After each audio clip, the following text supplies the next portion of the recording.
El programa Empresarios de Acá es declarado de interés ministerial por el Ministerio de Industria, Energía y Minería. Presenta Claro.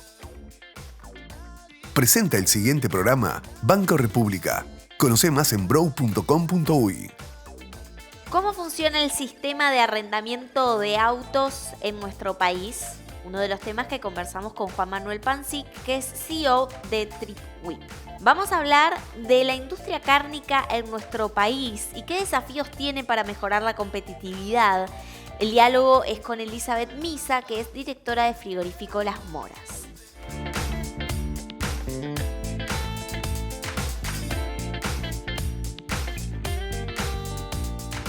Bien, lo anunciamos al comienzo del programa. Vamos a hablar de plataformas tecnológicas que unen a usuarios con propietarios de vehículos. Vamos a hablar del sistema de arrendamiento de autos en nuestro país y para eso convocamos a Juan Manuel Pancic, que es CEO de TripWhip. Bueno, muchas gracias por venir aquí al programa. Muchas gracias a ustedes por la invitación. Juan Manuel, a propósito, explícanos un poquitito qué es TripWhip para poder seguir avanzando en la conversación que nos convoca. Bien. Bueno, capaz que un poco te cuento cómo surgió primero. Fue en 2021. Yo estaba sin mi vehículo, que estaba en un taller haciendo el service, y necesitaba un auto de apuro para un mandado que tenía que hacer.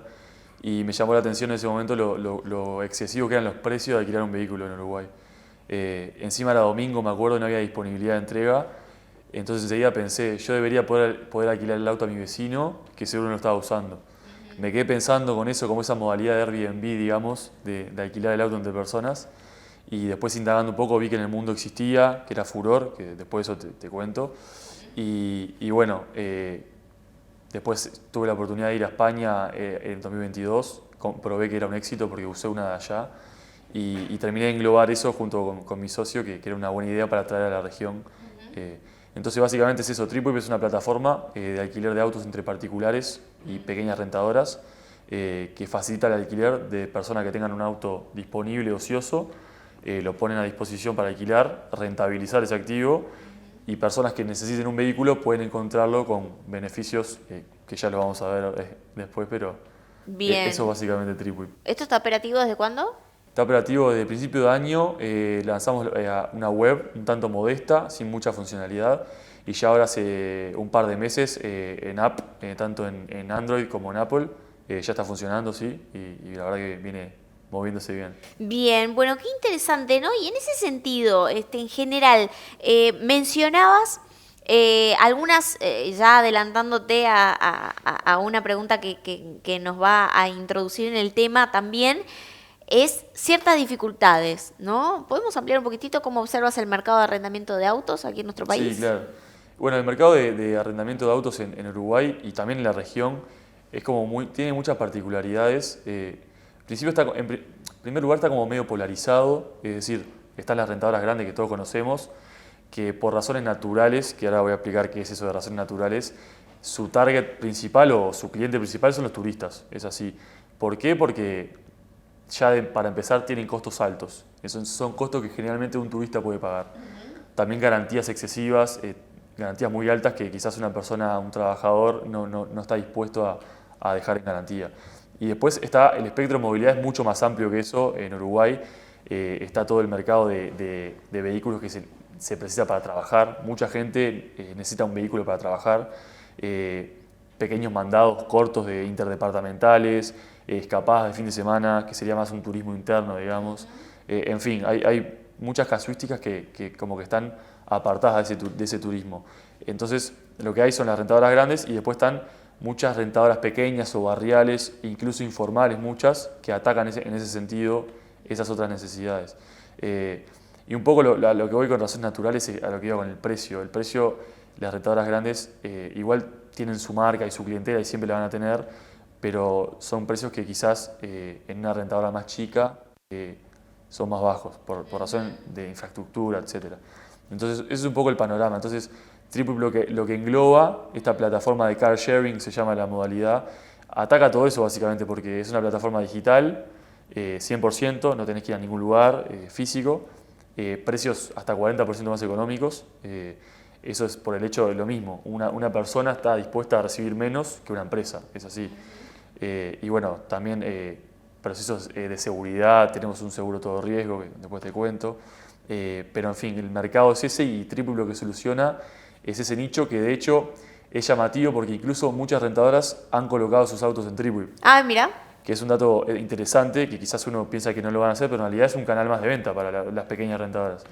Porque en realidad nosotros tenemos un seguro, tenemos un sistema tecnológico que les facilita, entonces ellos llegan a más personas colocando sus vehículos e incluso nosotros hacemos marketing por ellos. Entonces, justo ayer hablaba con Martín, que es un dueño de una rentadora, que me dijo, claro, que ahora ya él casi ni opera como operaba antes, solo opera con nosotros. Entonces eso es algo muy positivo que tiene la Y los plataforma. precios ahí, porque tú mencionabas que, claro, las rentadoras tienen otros precios. Exacto. Y de repente a través de autos particulares, ahí se están Exacto. elevando, ¿no? Nosotros lo que tenemos que está bueno es un modelo de recomendación con inteligencia artificial que hace que los dueños tengan precios de referencia todo el tiempo, de precios que les sirva a ellos, pero que también estén por debajo del mercado. ¿Es variable? Es variable, va variando por oferta y demanda, está buenísimo, es una funcionalidad que tenemos que está buena. Y también lo que genera es eso, que el precio sea óptimo para todas las partes. Y bueno, hacemos un estudio constante de precios del mercado y también de afuera, del exterior, porque es algo que hay que estar actualizado todo el tiempo, pero sin duda eso son cosas que facilitan que el precio sea económico, que no es la única ventaja, pero es una de las ventajas que más atrae a las personas que usan la plataforma. Bien. Y te hago una pregunta, bueno, ¿qué tipos de perfiles buscan generar un ingreso a través del arrendamiento de autos, ¿no? O sea, en general. Los dueños, básicamente. Sí. Sí, es muy variado, la verdad que tenemos de todo, más de lo que uno piensa. Como te comentaba, hay de personas físicas hasta pequeñas rentadoras, entonces hay como una doble modalidad ahí, pero básicamente las necesidades o lo que buscan es, bueno, hay una gran porción de las personas que buscan en realidad más que nada mantener su vehículo, es decir, alquilándolo un par de veces por mes, ya puedes hacer frente a los costos de mantenimiento, que todos sabemos que han crecido mucho en los últimos años, mantener un vehículo. Entonces, más que nada se centran en eso. Quiero, por lo menos, que mi auto no me cueste dinero. Y después están los otros que quieren buscar ahorros, ganancias.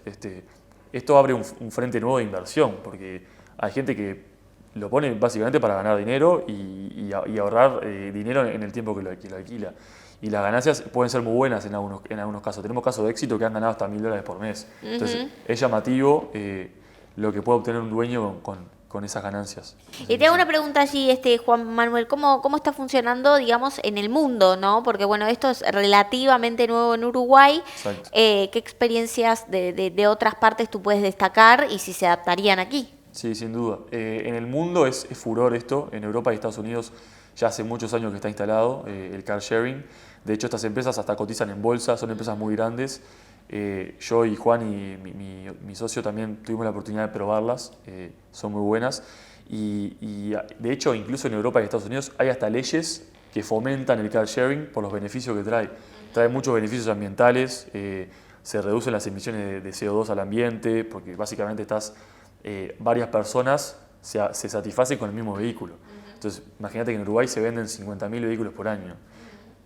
La congestión vial de la que todo el mundo se queja es llamativa, entonces esto incluso reduce la congestión vial. Todo eso hace que los países estén buscando fomentar estas modalidades porque trae muchos beneficios ambientales y sociales. Entonces, eso en cuanto al marco global. Y bueno, después a nivel regional es una efervescencia, como todos sabemos, que siempre viene un poco tardía de lo que pasa en el mundo, pero sí es una efervescencia que está empezando a gestarse ahora en los últimos años. Hay algunas iniciativas que están empezando, pero bueno, hablamos de que son todas posteriores a 2021, son todas muy nuevas, adaptando esto que en el mundo ya es un éxito. Bien, bien. Juan Manuel, allí preguntarte, ¿no? Porque bueno, más allá de este tema que hace, ¿no? A tu expertise de actividad, preguntarte, bueno, porque tú sos muy joven, ¿cuántos años tenés? A ver. 26. 26, bien. Y sos un joven emprendedor, que seguramente al momento de plantarte con esta idea y de buscar el financiamiento y el desarrollo, te has encontrado con algunas experiencias y yo no sé si lo he preguntado mucho esto, pero lo hablamos fuera de cámara y me interesa hacerlo enfrente, por supuesto. Es a propósito de esas experiencias que tiene el joven emprendedor a la hora de enfrentarse, ¿no? A otros, a pitchear su propuesta y quizás sentir o no, lo pregunto, a veces cierto ninguneo por uno ser joven, que acá a todos nos ha pasado, Obvio, ¿no? obvio. Como que el derecho de piso de Sí, ser sí, sí. joven. ¿Qué Bien. experiencia o qué nos puedes mencionar? Sí, yo creo que tiene sus pros y sus contras.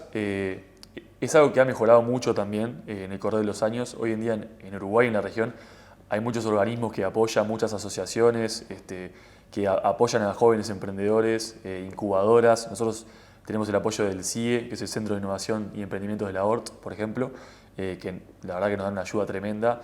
Creo que ha mejorado mucho eso. Sí entiendo que muchas veces es difícil frente a algunas situaciones o negociaciones cuando sos joven.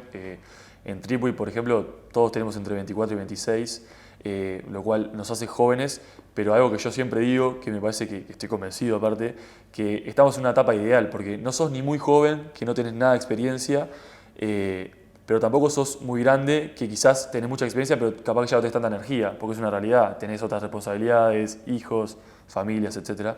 Estamos como en un momento ideal en que tenés mucha energía y encima tenés experiencia, porque todo el equipo tenemos gran experiencia en el mundo corporativo. Entonces creo que se conjugan cosas que son muy interesantes. Y después sí, obviamente hay cosas que son desafiantes. Por ejemplo, la negociación con el Banco de Seguros fue una negociación de muchos meses. La disposición de ellos siempre fue muy buena, hay que decirlo, pero no deja de ser una negociación larga y difícil. También con inversores. Nosotros al principio del proyecto levantamos un capital de un grupo inversor que hicimos un match genial, porque tenemos tremenda relación, pero esto lo escuché hace poco en una entrevista que hicieron a Maxi Casal, que es otro emprendedor muy bueno, que él dijo que es verdad, que los emprendedores tienen que creérsela un poco, porque hay que ser un poco atrevido, porque si vos no te la creés un poco, el inversor menos va a creer en vos. Entonces, creo que también eso es importante, que eso que vos decís, el ninguneo, no hay que tener mucho miedo, o sea, hay que ser un poco atrevido, obviamente no hay que pasarse de la raya, pero sí hay que tenerse fe, porque ahí es cuando quizás pueden llegar las cosas. Así que ese es un poco el panorama como lo veo yo al menos. Bien, qué interesante. Bueno, vamos a conversar en otra oportunidad. El diálogo ha sido con Juan Manuel Pancink, que es CEO de TripWip. Bueno, muchas gracias por estos minutos aquí en Empresarios de Acá. Vamos a probar la plataforma y después te cuento. Muchas gracias a vos ¿Está? y bueno, buenísimo. Bueno, muchas gracias por venir. Gracias.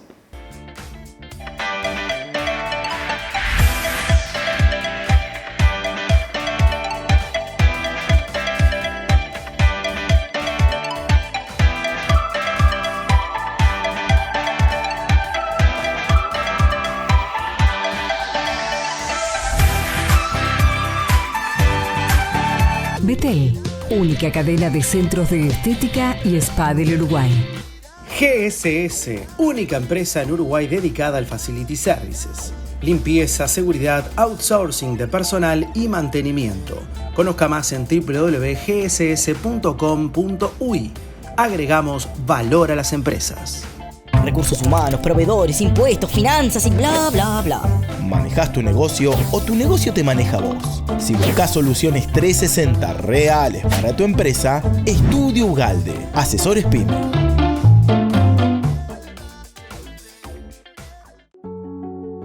Desde los orígenes de Mazars, nuestro compromiso y atención es lo que siempre nos ha caracterizado. Es lo que nos distingue, lo que nos hace destacar. Mazars.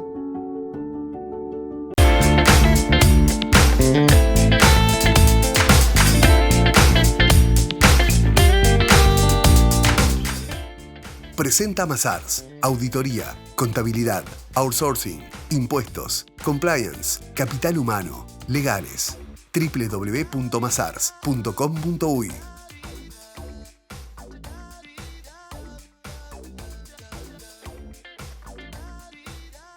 Bien, como lo anunciábamos, vamos a iniciar el contacto con Elizabeth Misa, que es directora del frigorífico Las Moras. Bienvenida, Elizabeth. ¿Cómo estás, Tatiana? Un gusto, la verdad, volver a tomar contacto contigo. Bien, el gusto de tenerte. Y bueno, la idea es conversar a propósito de lo que es la industria frigorífica, los mercados, qué se puede hacer para mejorar la productividad y competitividad en lo que es el sector. Vamos a hablar un poquitito de estos temas. Preguntarte en principio, bueno, si tenemos que hacer una foto del panorama actual de la industria cárnica, allí, ¿en qué momento estamos?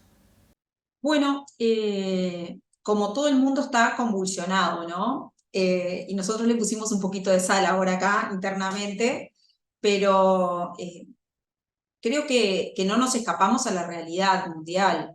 Sí, después de la pandemia uno de repente esperaba que el golpe llegara enseguida y de repente como que demoró en llegar a las economías mundiales. Si bien en particular nosotros sí sentimos el cimbronazo por determinadas cosas que nos pasaron, el tema de poder acceder a los mercados, de llegar con la mercadería, el trabajar durante la pandemia y todo eso, que hoy lo ve uno medio un poco lejos, ¿no? Pero digo, es todo el pasado reciente que hoy lo seguimos arrastrando, sumado a eso las guerras que hoy estamos transitando, que parece también mucho más loco en este contexto, todo viene a enrarecer, los mercados están todos a la expectativa, en recesión, y uno no escapa a esa situación. Entonces el consumidor final necesita comer la proteína, la quiere comer, pero no puede, no es que no quiera, no puede pagar un diferencial. Entonces nosotros hoy nos tenemos que mentalizar de que estamos comercializando un commodity como es la carne, que sí le podemos agregar condimentos, como por ejemplo decir, ponerle claims para hacerlo más atractivo, pero eso no necesariamente significa que vos vas a tener una diferenciación de valor. Sí te va a ser elegible entre muchos otros que de repente no tengan esas condiciones. Entonces es un poco lo que tenemos que empezar a trabajar desde acá, a nivel industrial, a nivel de productores, y decir, bueno, ¿cómo le enfocamos? ¿Cómo vestimos la novia para poder, para que se vea mejor? ¿Y cómo la están vistiendo esa novia? Y bueno, no, uno la viste tratando de producir, en este caso nosotros éramos grandes productores sí, de cuota 481. La cuota 481 es una cuota con la que se le otorgó a Estados Unidos para acceso a Europa. Esa cuota Estados Unidos en una primera instancia no la utilizaba, es para animales menores de 30 meses alimentados los últimos 100 días exclusivamente a grano. Entonces esa cuota en una primera instancia Estados Unidos no la utilizaba, Uruguay y otros países la utilizaban. Hay no sé, como que, no sé cómo decirte ahora, pero por la OMC autoriza que determinada prioridad o determinado beneficio que tiene un país, si ese país no lo utiliza, autoriza a otros países a utilizarla. Y en ese caso, Uruguay entraba dentro de ese cupo y nosotros teníamos un ida y vuelta muy grande con la cuota 481, era para nosotros una salida fuerte, sobre todo por el uso de corrales, que también aceleraba el proceso, el confinamiento de animales, aceleraba los procesos para tener animales prontos antes. Entonces eso era muy beneficioso para nosotros. En determinado momento Canadá exige un uso exclusivo de esa cuota, le otorgan un 40% de la cuota, de ese cupo, y digo, de una forma muy loca, cuando Estados Unidos, a través de Trump, reclama el uso de su cuota, que no la estaba pudiendo utilizar, le dan un 30% de uso exclusivo. Es decir, Estados Unidos, que es el dueño o el destinatario final de la cuota original, hoy tiene menos porcentaje exclusivo que Canadá, que sería un usuario que llegó después, ¿no? Era un tercer país como éramos nosotros. Entonces, en ese contexto hoy la cuota gradualmente todos los eneros se viene ajustando o achicando, y eso deja un volumen muy pequeño para que nos peleemos entre los terceros países que quedábamos ahí, que éramos los proveedores de carne. Los europeos estaban interesados en consumir ese producto. Hoy, con la situación de recesión que hay, no hay tanta avidez porque no pueden pagarlo, entonces sí lo vendés, no en el volumen que lo estabas vendiendo, pero hoy tenés la situación en particular de que el cupo o el acceso a ese mercado es cada vez más reducido. Y en ese sentido, Uruguay, entonces, ¿cómo viene, digamos, insertándose en lo que es la balanza comercial, ¿no? De la carne con el mundo, ¿no? Mencionabas ahora lo que refiere a la cuota 481, pero ¿qué pasa con el resto de los mercados, ¿no? En general, como para hacer un balance. Y bueno, en realidad Uruguay, el peor problema que nosotros tenemos es que venimos retrasados con el tema arancelario. Entonces, el poder acceder a determinados mercados te lo frena, primero que tenemos poco volumen, ¿no? Vamos a posicionarnos, tenemos poco volumen para acceder a determinados mercados y no somos como un mercado muy interesante, ¿no? Entonces, a la hora de lograr beneficios, siempre tiene que haber un ida y vuelta. Entonces, en ese ida y vuelta, puedes decir, bueno, Uruguay, ¿qué le puede ofrecer, por ejemplo, a China o qué le puede ofrecer, por ejemplo, a Estados Unidos para que el acceso sea mejor o para mejorar, pasar de un 26.4 que hay con Estados Unidos a tener un 12? Entonces, todo eso es un proceso que es bastante largo, en el cual están trabajando muy fuertemente el Ministerio de Relaciones Exteriores, INAC también, para lograr mejorar esos accesos. Todo lo que se habla a veces de el acuerdo, el lograr el acuerdo transpacífico, el lograr el acuerdo Mercosur-Unión Europea, todos esos, a veces uno lo mira de afuera, el que no conoce, y dice, ¿y qué me importa a mí el Transpacífico? ¿Qué me importa? Y bueno, nos importa porque, por ejemplo, nosotros cuando llegamos a China llegamos con un arancel muy alto, entonces cuando vamos a competir, por ejemplo, con Australia, que está mucho más cerca, ellos vienen bajando los aranceles a medida, hicieron un acuerdo hace muchos años y vienen bajando su tasa arancelaria, y eso hace que tengan mejor accesibilidad, sumado a que están más cerca, pueden llegar con producto enfriado, que nosotros podríamos, pero en realidad vos tenés un tránsito de 70 días, la vida útil de un producto enfriado está entre 90 y 120 días, entonces eso te acota el poder llegar a ese producto. Vos tenés que pensar que tenés que llegar a puerto y después tu cliente tendría que poder distribuirlo y quedar una vida útil para que ese producto se pueda utilizar. Entonces ya no hay chance que a China, por ejemplo, lleguemos con un producto enfriado. Entonces tenemos que llegar con producto congelado, que ya de por sí se paga menos. Entonces, todo eso va complejizando de alguna forma el acceso que nosotros podemos llegar a tener a los distintos mercados. No sé si queda muy enredado. Bien, allí, Elizabeth, en la mirada de la industria frigorífica, de alguna forma se da a entender que debería de tener un peso mayor el acuerdo transpacífico que el posible acuerdo Mercosur-Unión Europea en ese sentido.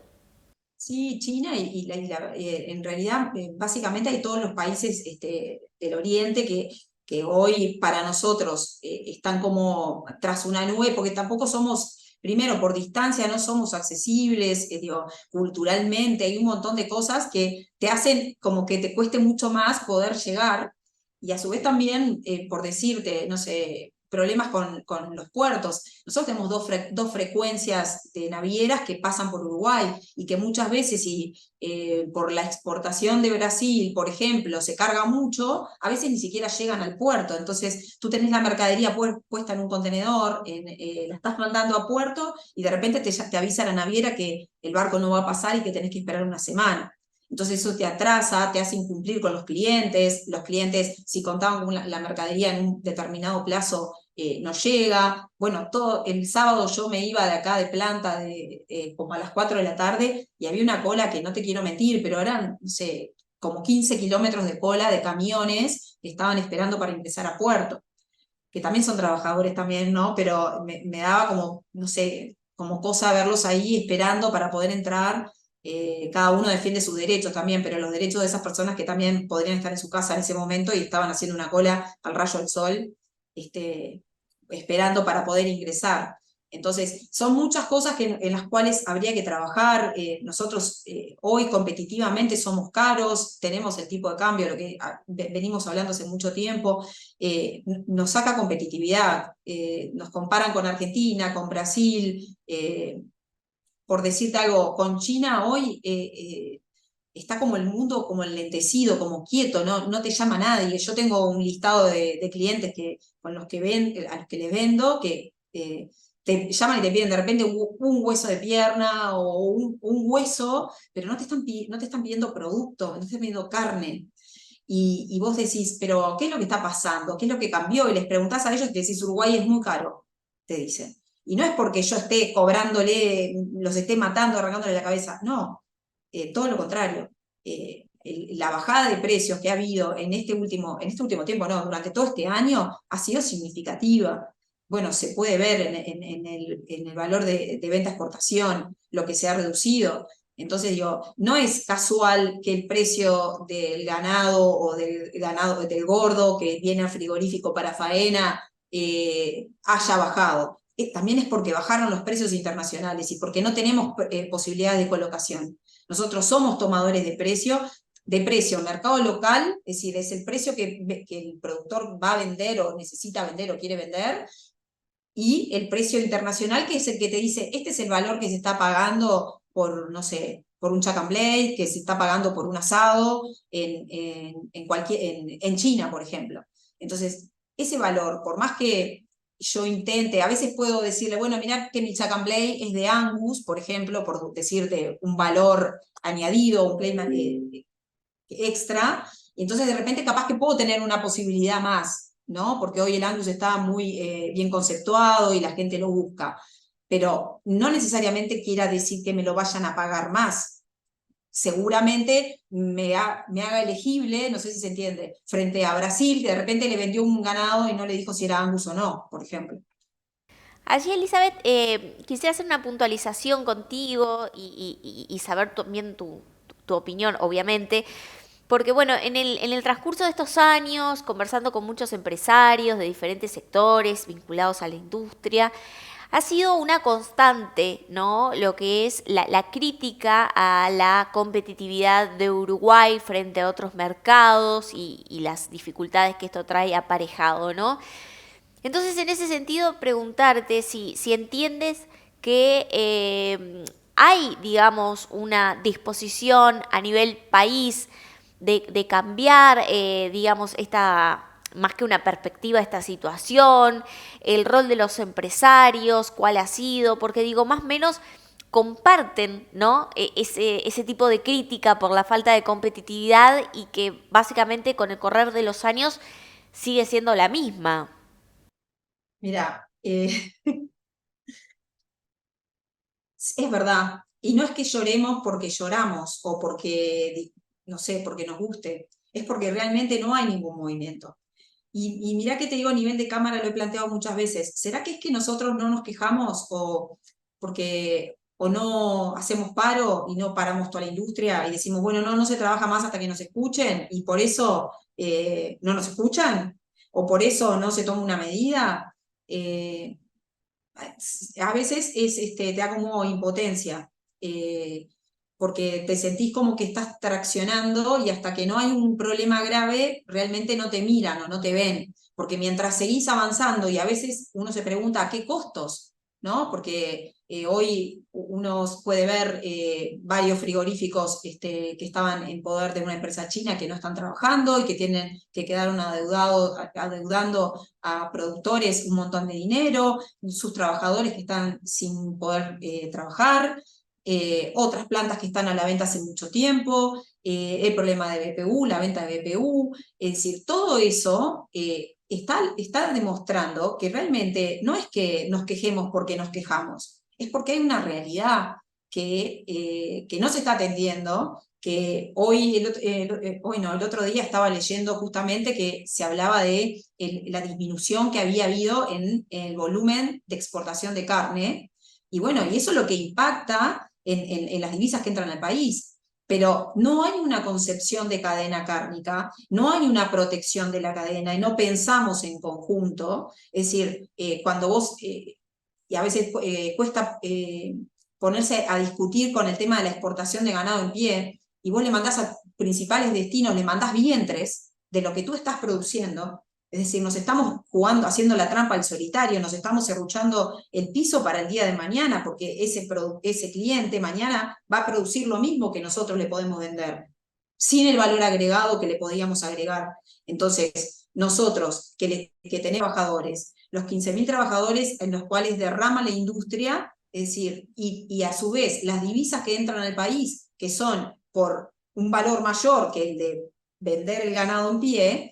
Entonces, a veces cuesta creer que estemos fomentando eso y no que estemos fomentando en que la industria crezca. Naturalmente, nuestro país tiene una vocación de destruir industrias. Y si te pones a pensar, todas las industrias se han destruido. La industria textil, la industria del vidrio, no sé, mirás para atrás y realmente hacemos todo lo posible, nos creemos que la industria es infinitamente poderosa o que tiene mucha plata, y no es real. No es real. Y además te pasa, por ejemplo, los sobrecostos que vos podés tener para hacer cualquier reparación, que porque sos una industria la gente piensa que vos tenés mucha plata y ya te cobran bastante más. A su vez, todo lo que son maquinarias, a lo que no tenemos producción yo qué sé, de tecnología, por decirte de alguna forma, cualquier equipo que yo necesito para poner en mi empresa, lo tengo que traer de Holanda, de China, de Brasil, de cualquier lado, menos de acá, porque acá mismo no producimos. Entonces, eso te hace más caro porque tenés que estarlo trayendo, lo tenés que esperar, tenés una rotura a veces de un equipo, y a mí me pasó que se me rompió un motor, 90 días me dijeron que tenía que esperar. Es decir, llamando a colegas para ver si tenían el mismo repuesto para que me pudieran ayudar, y realmente hay solidaridad entre los industriales, nos prestamos cosas, si a alguno le falta y lo puede resolver, lo intentamos resolver porque sabemos lo difícil que es. Mirá que a veces te pasa que tenés hasta 2 y 3 cosas o 3 herramientas por puesto para poder resolver ese problema. Pero a veces vos tenés una capacidad también, ¿no? Es decir, si vos no estás teniendo una renta y no estás digamos, no estás teniendo un resultado positivo, a veces no podés meterte a comprar y decir voy a tener 2, 3, 10 de esto. Es enormemente costoso para nosotros poder sobrellevar esa situación. Y después traes el equipo y no tenés quien te lo repare, porque ese equipo lo produjeron en otro lado, lo conocen otros técnicos, entonces te pasa que cuando lo querés instalar tenés que pagarle al técnico para que venga a instalártelo, después para que vengan a hacerte un service cada tanto, y todo eso tiene un costo, ¿no? Y bueno, y que no le erres, ¿no?, a lo que compraste, porque también es otro problema, ¿no? Allí falta tecnificación a nivel de técnicos, de servicios, digo, porque más allá de los costos que uno pueda tener, que bueno, que son reparaciones que se necesitan, a veces tú que conoces también la industria de otros países a nivel internacional, podés tener contacto un poco también cómo se solucionan esos problemas, ¿no? Y que forman parte también del cuello de botella que tú me mencionas, saber si también tenemos técnicos, servicios, de alguna forma garantizados. Mira, la mayor parte de los técnicos que nosotros recurrimos en muchas oportunidades están en Argentina, en Brasil. Localmente no, porque nuestra plaza es pequeña.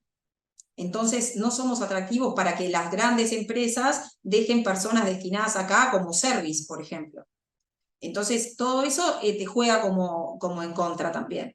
No es sencillo poder coordinar todo eso.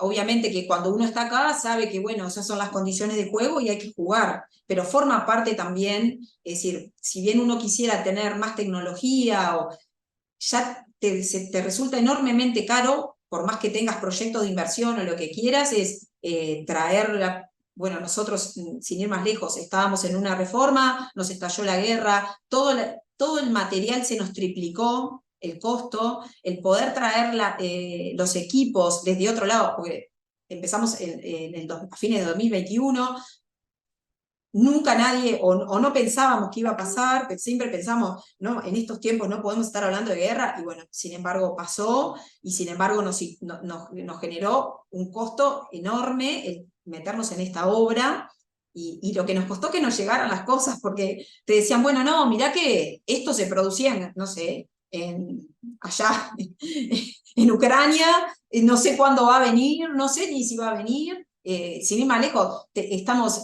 un equipo que hace 1 año y 8 meses lo compramos y lo pagamos, porque también es esa, ¿no? Tenés que pagarla antes de que venga, porque si no pagas todo entero no te lo empiezan ni a producir. Entonces, ese equipo hace 1 año y 8 meses lo compramos, lo pagamos y todavía no llegó acá a Uruguay, para que tengas una idea.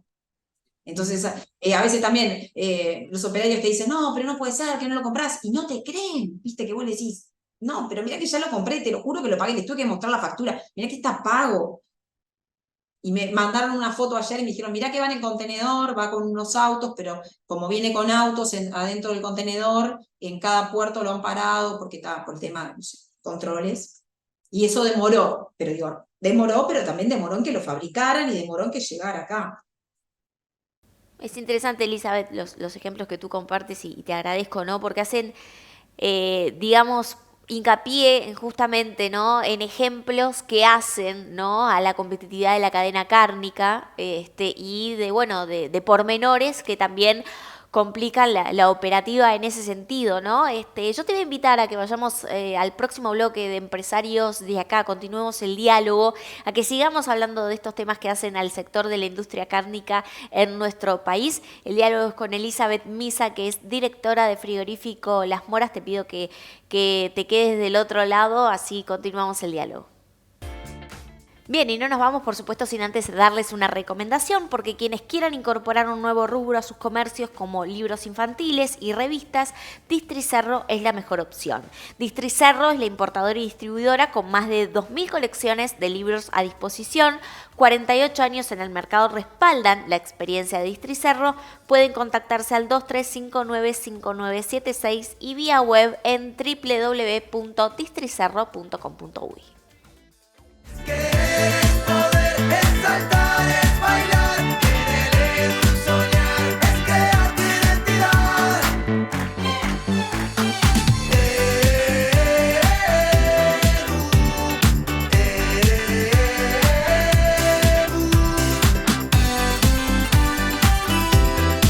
Donde nace tu identidad. Edu School, para todo el camino.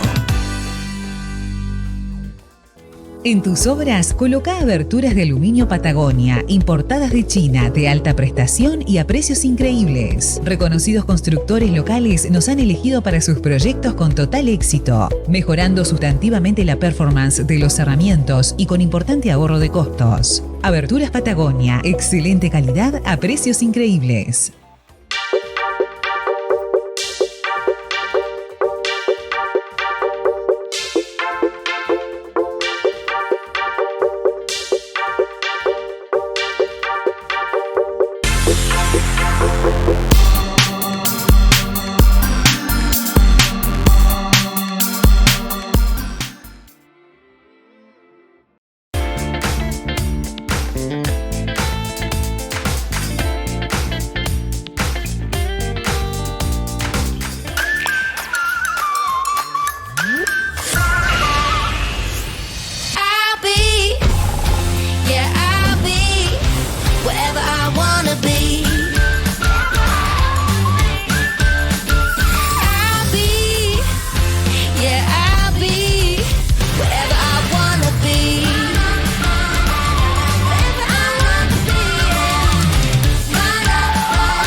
El menú ejecutivo de los empresarios está en Rodelú Pocitos. Cuando tenés una pyme hay que cuidar cada peso. Buscamos opciones y nos dimos cuenta que el Grow tiene el préstamo con las tasas más bajas del mercado. Nosotros tenemos la empresa hace más de un año y el otro día nos decidimos y abrimos una cuenta pyme. Abrí tu cuenta pymes sin costo y obtené tu crédito express en menos de 48 horas con el 13.5% de interés en pesos, la tasa más conveniente del mercado. Además, te damos tarjeta de débito y siempre tenés una sucursal cerca. Banco República, nuestro banco país. Tercer y último bloque de empresarios. De acá, como siempre, agradecemos a Samsung por toda la tecnología que nos provee para este programa.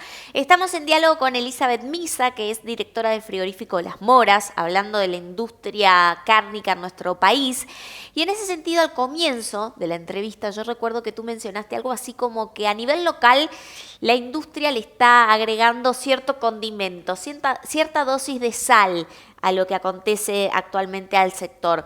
Entiendo que también esto tiene que ver con el reciente anuncio de Marfrig y Minerva. En ese sentido, Minerva comprará, anunció la compra de 3 de los 4 frigoríficos de Marfrig aquí en Uruguay y de efectivizarse esta operativa, Minerva pasaría a tener el 45% de la faena local.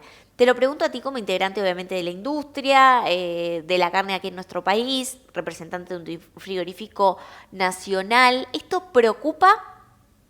Bueno, justamente, como frigorífico, como planta nacional, capaz que mis preocupaciones o mi situación es como diferente, ¿no? Es decir, hago hasta donde yo puedo, según lo que me dé mi espalda, o según lo que yo considero que puedo asumir.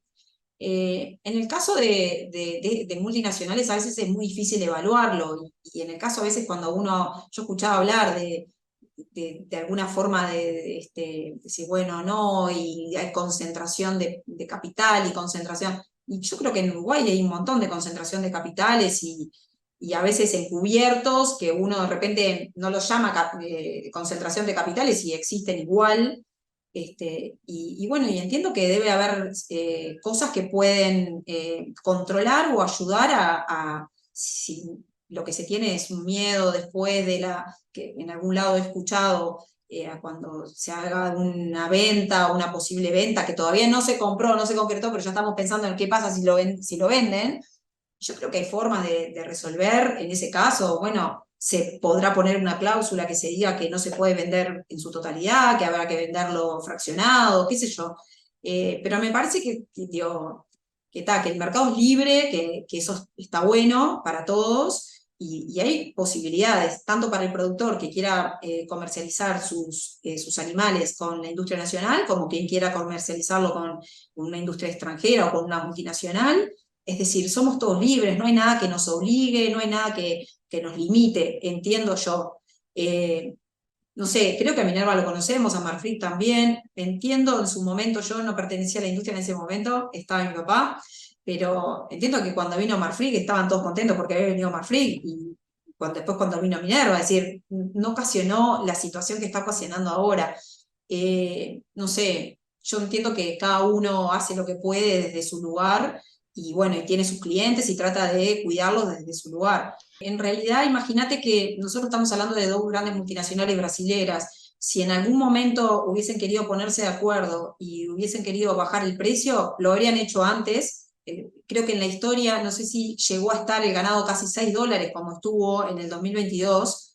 Si hubiese habido un antecedente, si hubiesen querido bajar un precio o ajustar algo, no hubiese llegado nunca a $6, pienso yo, ¿no? Es decir, a veces como que también como queremos ver fantasmas y no sé si están así. Capaz que te estoy diciendo esto hoy porque no estoy mirando bien completo la escena, el escenario, pero creo que los productores tienen posibilidades, como te decía hoy, tanto de vender sus animales a una industria nacional como a una industria extranjera, al que le convenga mejor, al que le pague mejor.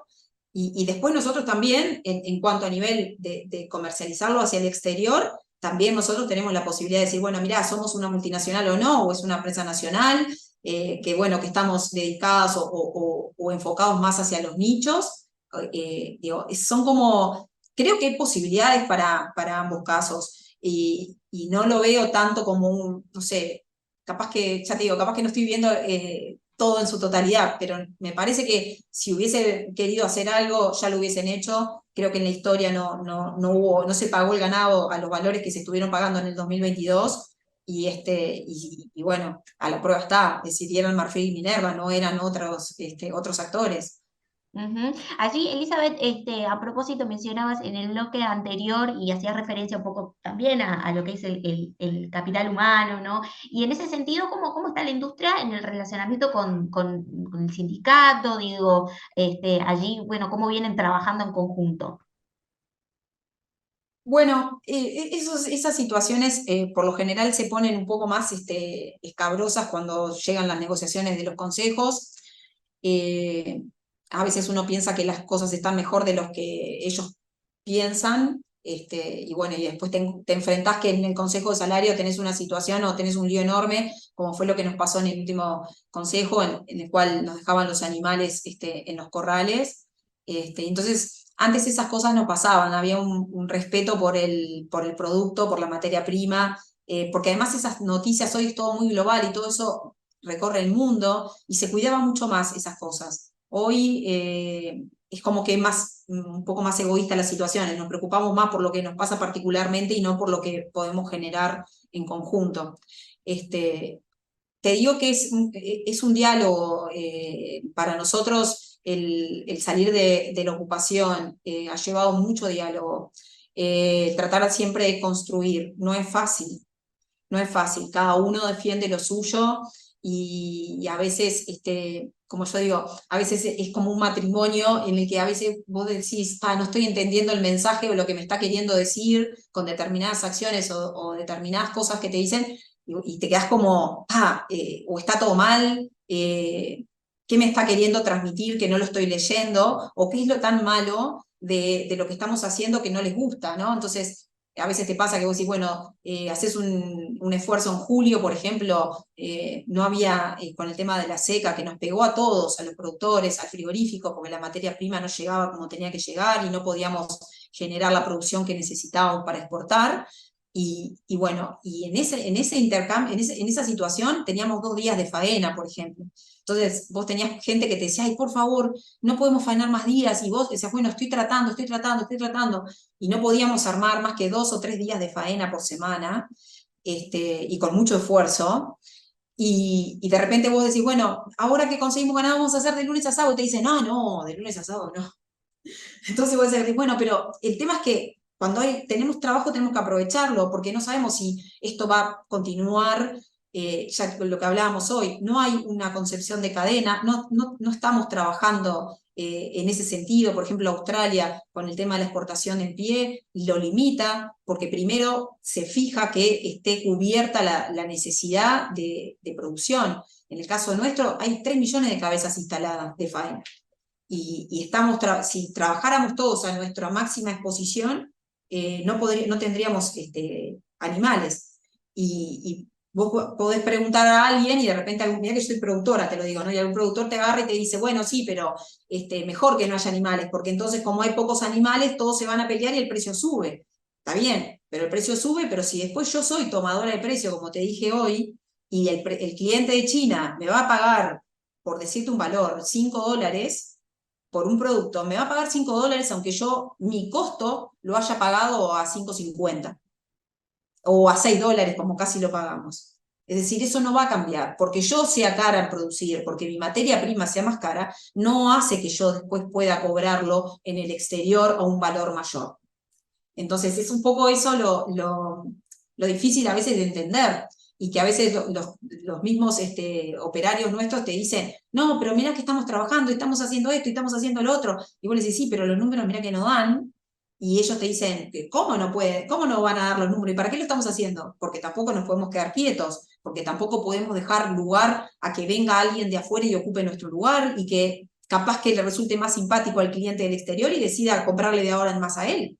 Entonces, nosotros siempre lo que tratamos de hacer es decir, bueno, al cliente no le puede faltar el producto, y bueno, y si esta vez tenemos que perder, y bueno, apretamos los dientes y perdemos, pero llega un momento que, lo que te decía hoy, a la prueba está que hay varias plantas complicadas, hay varias situaciones, de hecho NH tuvo que enajenar su planta por las pérdidas que estaba teniendo, y eso no está inventado, eso es un dato de la realidad, que está para verse.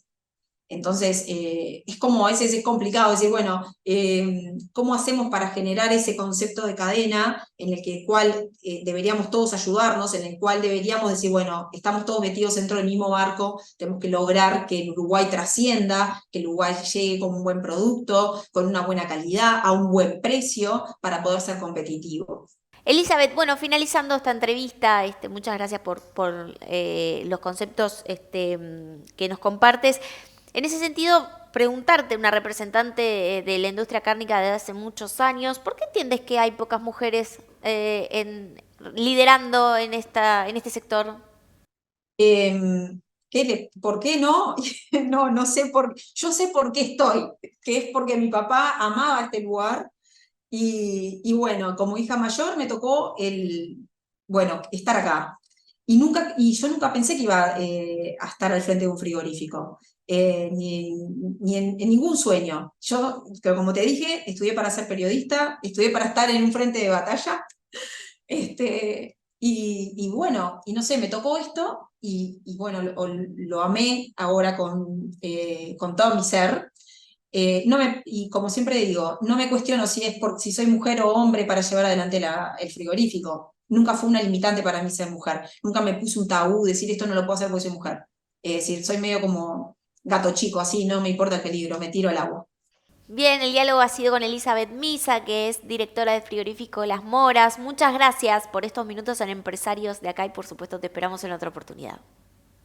No, al contrario, muchas gracias siempre por tenerme en cuenta y bueno, a ver, los desafíos, como decía mi padre, se los pone uno mismo y es lanzarse a buscarlos, tratar de no construir barreras o murallas donde no las hay. Trabajando se sale adelante. Ese es el principal objetivo, o por lo menos es con lo que me guío yo, ¿no? Es decir, aunque los mercados no estén del todo bien, pero bueno, hay que seguir trabajando. En algún momento esto va a pasar.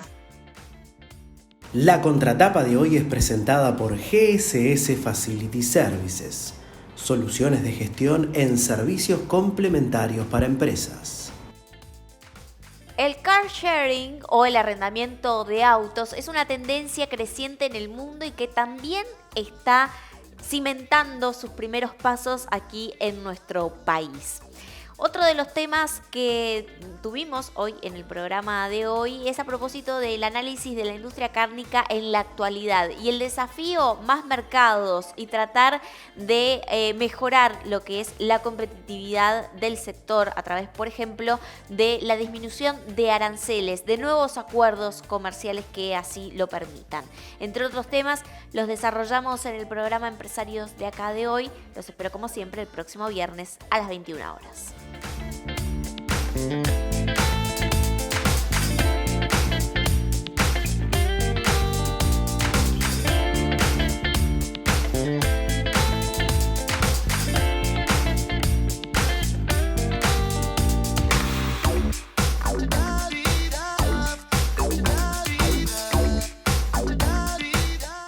Presentó Claro. Presentó este programa Banco República.